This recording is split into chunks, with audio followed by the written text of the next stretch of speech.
মধ্যে উপস্থিত হচ্ছে আওয়ামী লীগের সাধারণ সম্পাদক সাবেক কাওয়া কাদের দিদি আমাদের মধ্যে উপস্থিত হলো না। তার মুখে থেকে বাংলাদেশের পরিস্থিতি এই ভয়াবহ বন্যা নিয়ে কিছু কথা শুনবো। আসসালামু আলাইকুম বড় ভাই। আর নানি রে সুদি এই বুদা তুই কও কি দিয়ে দাও, তারপরে কি এদের কোনো বক্তব্য দিলে আর আর বিআইনের সুদি আর কি এতে আবার একটু পাগল টাইপের আরো দল ক্ষমতাতে রিমুভ হয়ে গেছে, যার কারণে একটু উল্টো হ্যালো আর দাদি সময় বাবু মুতি আবার করে খেলা এই যে আর সুমন ভাই আছে, বালেশ্বর সুমন, এখন বর্তমান পলাতক, কিন্তু খেলে দায়িত্ব দিয়েছে তোমার। তুমি কিছু উদ্দেশ্যে কথা বলো।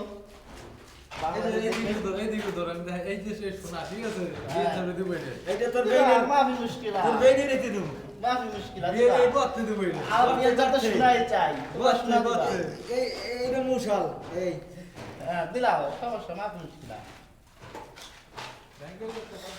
এই যে আমাদের মধ্যে আমার ভাইরা হাজির হয়েছে, এই যে ভাইরা কি কিছু কি বাংলাদেশ অবস্থা নিয়ে কিছু কও। আওয়ামী লীগের লোক উল্টো পাল্টা কথা হয়ে গেল, কারণ এরা তো ভারতের দালাল, এই কারণে উল্টো পাল্টা কথা হয়ে গেল। না তুমি কি ভারতের দালাল নাকি ওটা মায়ের দেওয়ার চিন্তা ভাবনা নিচ্ছে? এই যে বেইনের দালাল এই ওইটা না বেইনের দালাল কি বেইনের দালাল এই দুইজন হলো ভারতের দালাল। আর এই যে ভাইরা ভাইরা মানে তাওয়ান হয়ে গেছে, কাজ করতে গেছে। আসো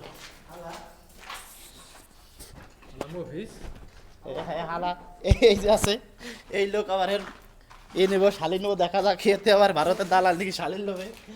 এই যে উস্তাদ কাবিয়ার ওই লোকে এত ধন আছে যে খালি নিবা, তোমার কি ধন আছে গো? আমার তো আর ধন না আছে। চলো এলারো